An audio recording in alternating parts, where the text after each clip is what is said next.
who just won lotto, maybe you've sold your successful startup and you've got millions in the bank and you want a supercar. We've got a McLaren and a Ferrari. Bodog, what are you thinking? Good problem to have. This is a base model. It's a bargain. It's for me. You're going to go to the Prancing Horse, I'm told. Every day.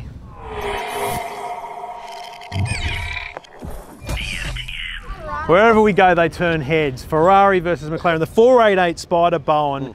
What's the capabilities here? V8, twin turbo? Twin turbo V8, 3.8 litre. It's 495 odd kilowatts. That's an immense amount of power. It's also $679,000 as driven. Before on roads. Kids love it though. Look at this. We've got a crowd. Kids in a candy store.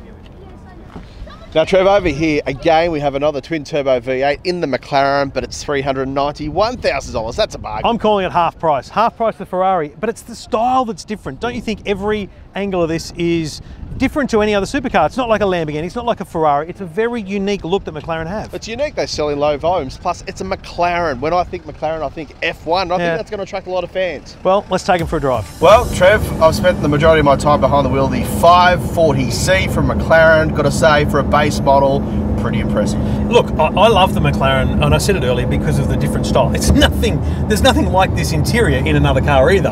You know, I think Lamborghini has its own look, Ferrari has its own look. This is a very unique look that McLaren's come up with. But mate, it sticks to the ground. I remember driving, I think it was a 570 on this very road.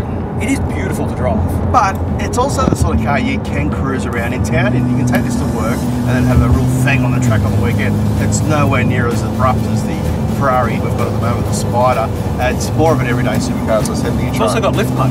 Sure has. You can lift to come into a driveway or whatever it might be. Yeah, so some interesting little practicalities there. You've got the front at the front, so you have plenty of storage if you want to put some stuff in the front because it's a mid-engine car. But look, in the handling states, it's sharp as a razor, but at a different level to the Ferrari, I've got to say. What do you think that is? What makes it different? Is it just heritage? Heritage? Ferrari, I mean, they've been honing their skills for so long, I guess. This is not a slow car. It certainly doesn't struggle with the handling stakes. It's almost average.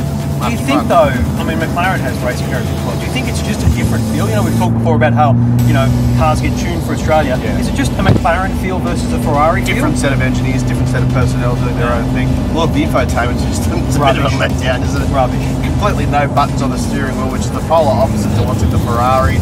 Something you need to overcome at this price point, just to change tracks and pump out your favourite music. I like it being unique though. Yeah, I guess so, but look, no Apple CarPlay. Do have a reversing camera, which is handy right at the centre dash, as the Ferrari does as well.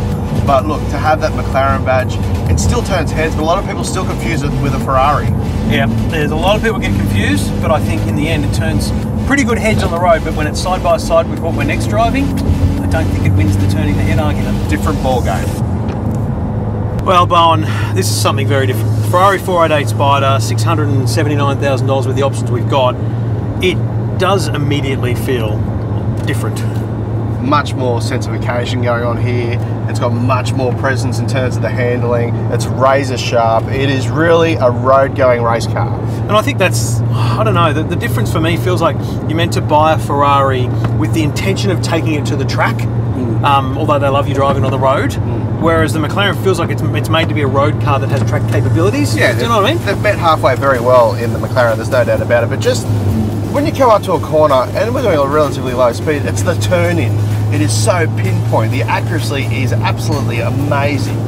I think the other thing I have to point out from the non-driving perspective is this interior is next level. It's lavish, I mean, mate, it's built around the driver, full stop. The passenger here gets a $7,000 option, which is a screen that shows me how fast you're going. I can see a whole bunch of dynamics. Yeah. But the rest of the car is built entirely around the driver. The only thing I noticed, which is a bit disconcerting going from one car to the other, is not having the scissor doors. Feels a bit strange jumping into a Ferrari or a car like this at this price point and not having something elaborate like that sort of door. So you're saying the allure of the fancy door is lost on such an expensive supercar? Yeah, exactly. Look, it's a small complaint, and certainly a first world problem.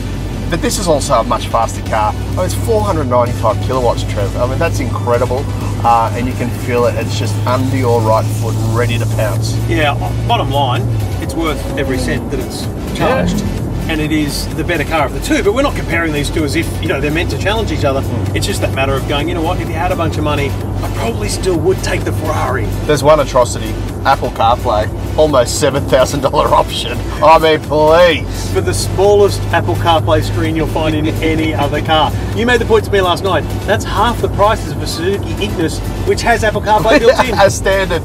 Oh, it's incredible.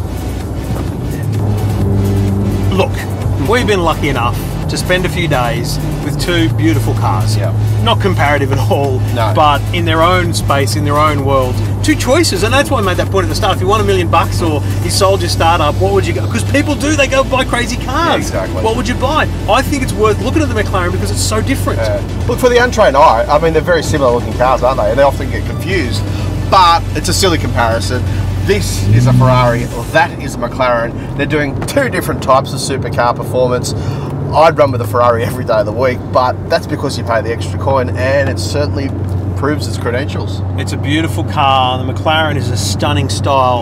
I love them both. Oh, you know what? It'd be nice to have them both in the driveway. Oh, how good would that be? Two weekend track cars.